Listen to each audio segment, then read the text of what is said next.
소망의 구요 성도 여러분, 그동안 평안들 하셨습니까? 아무도 예기치 못한 코로나 역병으로 온 세상이 심한 고통을 겪고 있으며 우리 모두가 어려운 나날을 보내고 있습니다.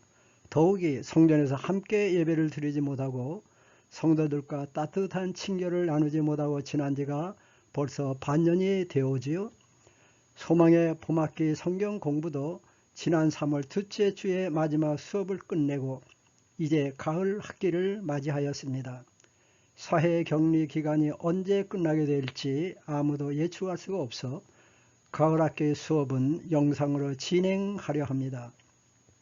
영상 제작과 방영 시간 등의 제한이 있으므로 요점 중심으로 20분 단축 수업을 하게 됩니다. 충분히 설명할 수 없다는 단점은 있으나 필요하면 몇 번이라도 다시 볼 수 있다는 장점도 있습니다. 오늘 첫날은 서론 부분으로 공부할 범위와 어떻게 공부할 것인가에 대해서 먼저 설명하려 합니다. 함께 공부할 주제는 2019년 가을학기부터 공부한 내용의 연속으로 더욱 믿음 튼튼이라는 주제를 새로 정하고 이 주제에 따라 성경을 7부분으로 나누어서 우리가 함께 생각하려고 합니다.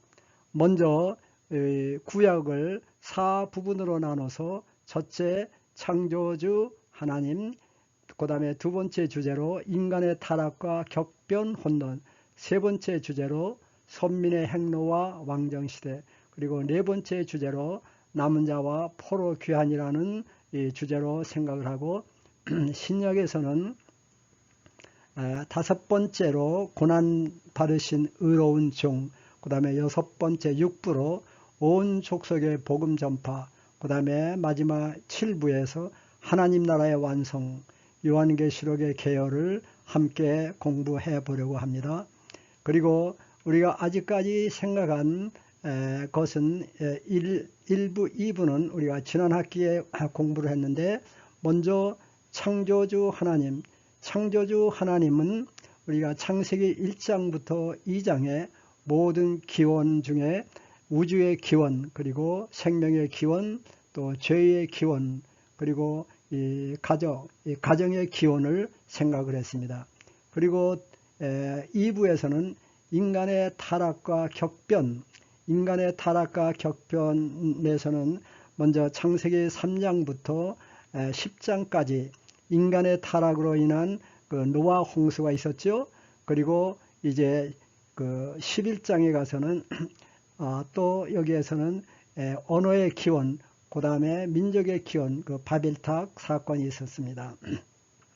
이번 가을 학기는 우리가 3부에 선민의 행로와 왕정시대라는 이와 같은 주제로 함께 생각을 해 보겠습니다. 그리고 이제 나머지 구약의 그 4부에 가서는 남은 자와 포로 귀환, 이거는 우리가 이어서 계속 하기로 하고, 이제 여기에 그 구약에 특별히 3부와 4부의 이와 같은 모든 행로를 우리가 지도로 한눈에 보면은 다음과 같습니다. 네, 여기에 그 구약의 지리적 개요라고 이렇게 제목을 달아봤는데, 먼저 우리가 1부, 2부를 생각했었는데, 이것은 주로 이 에덴 동산은 티그리스 강과 유브라데스 강 하부에 있었는데, 여기에 이 에덴 동산에서 일어난 사건이 우리가 지난번까지 공부한 내용이 창세기 1장부터 11장까지입니다. 사실 1장, 2장, 1부, 2부 이거는 역사 성경 연대로 한 2000년 기간이라고 생각할 수 있고, 앞으로 생각할 3부, 4부도 이게 총 한 약 2160, 약 한 2000년이라고 생각하면 돼요. 2000년 동안에 일어난 사건이라고 우리가 이렇게 약 2000년이라고 생각할 수 있는데, 이번 학기에 생각할 그 3부는 먼저 우리가 아는 대로 아브라함이 데라 아버지와 같이 우르에서 부름을 받아 하란으로 왔죠. 하란에서 부친이 세상을 떠난 다음에 조카 롯을 데리고 어디로 왔죠? 또 가나안으로 왔습니다. 가나안에서 기근을 당해서 애굽에 이주했다가 돌아왔죠. 이제 그 이후에 아브라함의 그 손자, 그러니까 이삭 다음에 그 야곱 때에 그 야곱의 아들 요셉이 어디에 총무로 있었죠? 총재로 있었죠? 이제 애굽에 있었죠. 이제 기근을 당해서 다시 온 가족이, 야곱의 가족이 애굽으로 이주했죠. 이때 하나님께서 이제 모든 이스라엘 백성들의 어려움을 아시고 이들을 모세를 통해서 출애굽을 하시죠. 그 다음에 40년 광야 생활을 통해서 어디까지 왔죠? 이제 사해 북쪽 요단강 동쪽에 여기에 이르렀습니다. 이때 하나님께서 모세를 부르시고 그의 후예로 여호수아가 이제 그 가나안을 정복하고 이때 그 후예들이 이제 사사들을 통해서 이제 거기에 점점 정착을 해 갔습니다. 그 후에 이제 우리가 잘 아는 대로 사무엘을 통해서 먼저 사울 임금이 이제 통일 왕국의 사울 임금이 이제 먼저 두 번째 다윗 임금, 세 번째 솔로몬 임금, 이 통일 왕국이 있었죠. 통일 왕국이 북쪽 왕국과 남쪽 왕국으로 분리됐었죠. 그리고 북쪽 왕국은 BC 722년경에 아수르의 멸망을 당합니다. 그리고 이때 많은 사람들이 포로로 이제 아수르에 잡혀갔죠. 그리고는 남왕국은 BC 586년경에 바벨론에 이렇게 멸망을 당하고 1차, 2차, 3차 그리고 마지막 이제 백성까지 포로로 잡혀간 것은 약 BC 581년경에 여기에 포로로 잡혀갔습니다. 여기까지 생각하는 것이 앞으로 이제 3부에서 생각을 할 것입니다. 그리고 4부에 가서는 이제 이곳에 바벨론에 70년 동안에 포로 생활을 했죠. 포로 생활을 하고 있다가 70년 후에 먼저 에스라를 통해서 귀국을 합니다. 그리고 예루살렘에 도착한 그 첫 그 포로 귀환 자들은 그 옛 터를 닦고 거기에 기초를 세우고 성전을 개축하기 시작하지요. 그 다음에 또 두 번째 느헤미야가 이제 돌아와서 모든 것을 개혁을 하고 이제 성벽을 완성을 합니다. 이것이 이제 사부에서 우리가 생각할 이런 부분인데, 이것은 우리가 지도로 이와 같이 3부, 4부의 그 계열을 살펴봤지만은 이것을 연대 순으로 다음 같은 표로 이렇게 연대 순으로 표시해서 보도록 하겠습니다. 네. 여기에 제목을 선민의 행로와 왕정시대라고 제목을 달았습니다. 우리가 1부, 2부에서 다룬 것은 실은 원역사로 속한 것이로 창세기 1장부터 11장까지 우리가 공부했고, 이제 이번 3학기에 공부할 것은 족장시대로부터 분열왕국시대까지를 우리가 공부하려고 합니다. 사실 이 선민의 행로고 왕정시대의 이 모든 행적은 사실 너무 범위가 크기 때문에 주로 족장시대를 우리가 중점적으로 다루고 결론 부분으로 통일 분열 왕국 시대 중에서 말기, 특별히 포로와 관계되는 것, 그리고 계열을 설명한 다음에 포로와 관계되는 부분을 우리가 생각하기로 하겠습니다. 그리고 각 시대별로 이때 그 기록된 성경의 계열을 보면은 다음과 같습니다.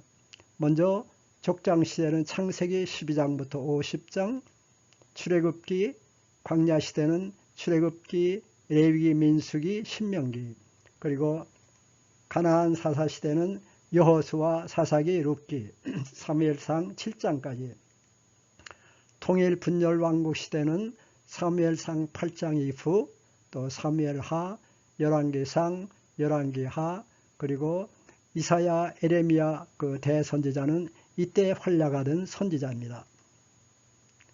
포로 시대는 왕하 22장 이후, 역대하 34장 이후, 그리고 이때 그 활약한 선지자는 에레미야, 다니엘, 에스겔, 그리고 귀한 시대는 에스라, 에스더, 느헤미야 이 세 권의 이 귀한 시대에 대해서 기록이 되어 있고, 그때 활약하던 선지자는 학개, 스가랴, 말라키, 이 세 선지자는 12소 선지자 중에 그 마지막 세 선지자가 되겠습니다.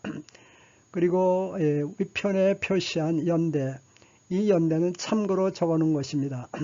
앞으로 연대를 표시할 때 너무 우리가 신경을 쓰지 않아도 이 연대는 우리 열방의 연대와 비교하고 보면은 우리가 성경을 이해하는 데 도움이 되기 때문에 앞으로 생각을 하고 이제 더 이에 대해서는 다음에 다시 구체적으로 설명을 하고 또 때때로 제가 이 고고학적인 자료를 또 이렇게 제시할 때도 있습니다. 그것도 모든 것이 우리의 참고 자료가 될 것이고 다만 우리가 더욱 믿음 튼튼을 하기에 이렇게 보조적으로 돕는 것이므로 너무 거기에 대해서는 우리가 이렇게 신경을 많이 쓰지 않아도 됩니다. 이 선민의 행로와 왕정 시대를 보면은 마치 우리가 이스라엘의 역사를 공부하려는 것 같이 생각되지만은 결코 그렇지 않습니다. 이제 우리가 앞으로 성경을 묵상할 때 생각할 것은 이 선민의 행로와 왕정, 이것이 여기에 우리가 역사를 공부하는 것이 아니고 이 속에 흐르는 우리 하나님의 섭리를 생각을 해야 되고 구속 역사의 흐름을 생각을 해야 될 것이고 또 선민의 이들의 생활의 표변을 통해서 우리가 또 배우고 또 이렇게 익히고 앞으로 우리 삶에 적용을 하는 것이 우리 성경 묵상의 목적이 되겠죠. 그래서 어떻게 하면 성경을 효과적으로 묵상할 수 있을까에 대해서 또 생각을 한다면은 네, 성경을 묵상할 때 구약은 우리가 아는 대로 39권, 신약은 27권, 66권 우리가 잘 알죠. 네, 그리고 온 총 장은 1189장입니다. 그리고 총 절수는 31,102절입니다. 우리가 이와 같이 31,106절 중에서 한 절을 택해서 성경 전체를 요약할 수 있는 이렇게 그와 같은 한 절을 택한다면 무슨 절을 택해야 되겠습니까? 특별히 이에 대해서 좋은 의견들이 많지만은 이제 90일 큰 통독이라는 책자에 설명된 내용이 가장 이렇게 잘 표현된 것이므로 이를 제가 그림으로 그려서 여러분들께 소개하려고 합니다. 먼저 성경 66권 중에서 우리가 하나를 택한다면은 마태복음, 또 마태복음은 우리가 잘 아는 대로 몇 장이죠? 28장인데 28장 중에서 한 장을 택한다면은 마태복음 6장, 또 6장 중에서 우리가 어느 부분을 택하냐 하면은 주기도문. 주기도문은 창조주 하나님 예수님께서 이 땅에 오셔서 우리에게 가르쳐 주신 기도문입니다. 주기도문은 9절부터 13절까지 되어 있는데 이 가운데서 한 절을 택한다면은 마태복음 6장 10절에 나라가 임하옵시며 뜻이 하늘에서 이루어진 것 같이 땅에서도 이루어지다.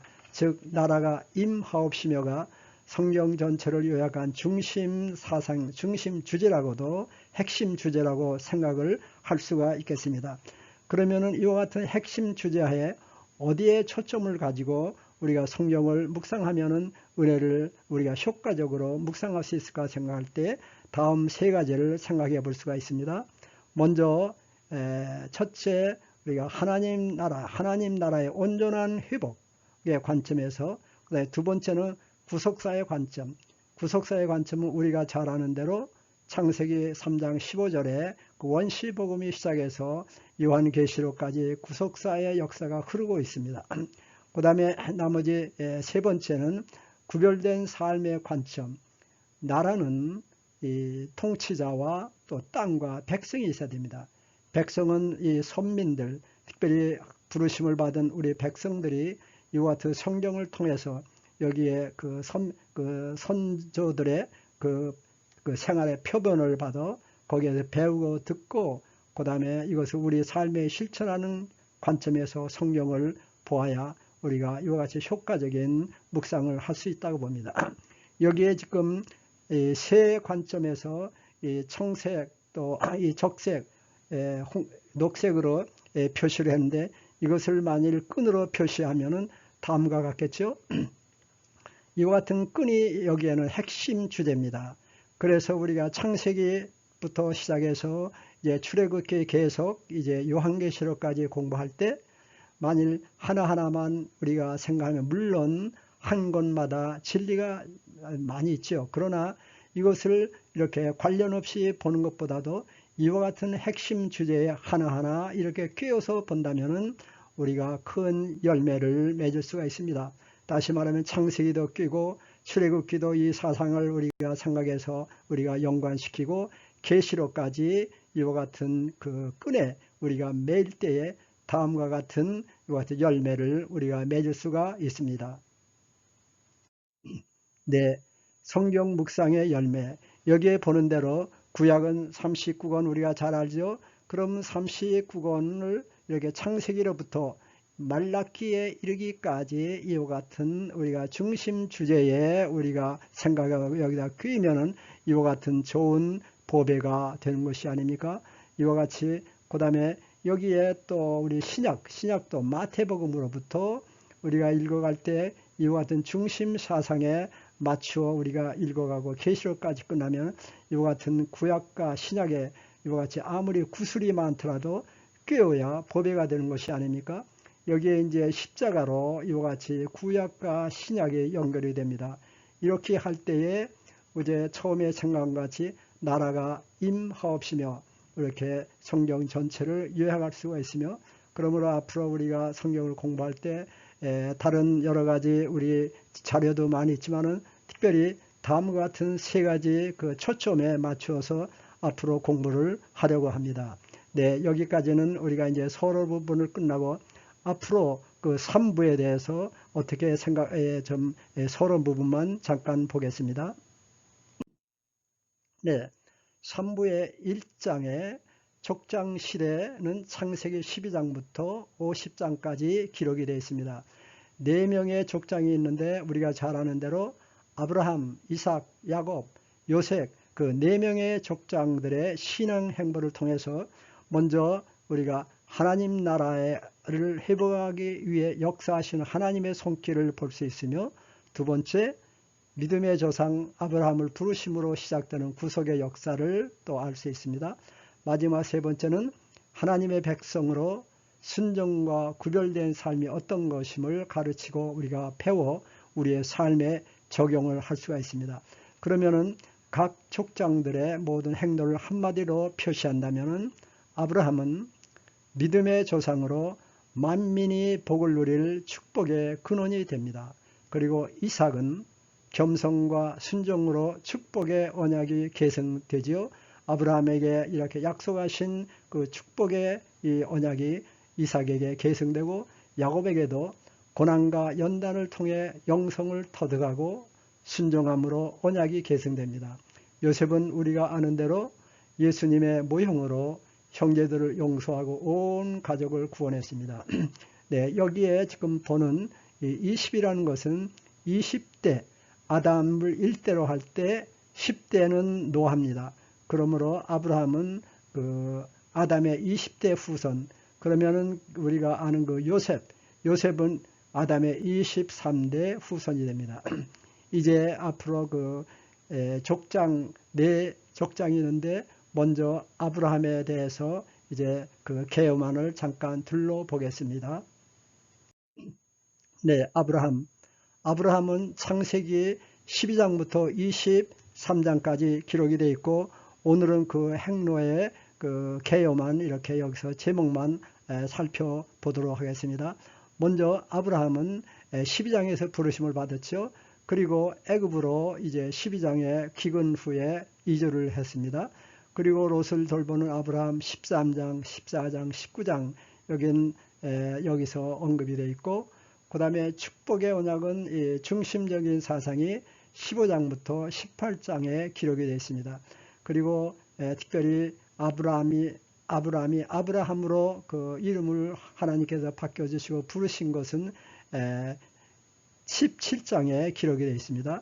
다음에 21장, 22장은 이삭을 약속받고 이삭을 제물로 드린 사건이 21장, 22장에 있고 마지막에는 23장에 막벨라 굴을 구입하는 기사가 23장에 있습니다. 그래서 오늘은 그 아브라함의 그 행로의 그 계열을 잠깐 설명했고, 다음 강의에서는 아브라함에 대해서 중점적으로 생각을 하도록 하겠습니다. 그래서 다음 우리 강의를 우리가 다음 수업은 오기 전에 여러분들이 창세기 12장을 여러분들이 읽고 오면은 영상 공부를 우리가 이렇게 볼 때 이해를 쉽게 할 수 있으리라고 생각합니다. 창세기 12장은 20절입니다. 20절이니까 여러분들이 잘 한번 읽고 오면은 이해하는 데 도움이 됩니다. 그러면은 오늘 우리 공부는 여기서 끝나겠습니다.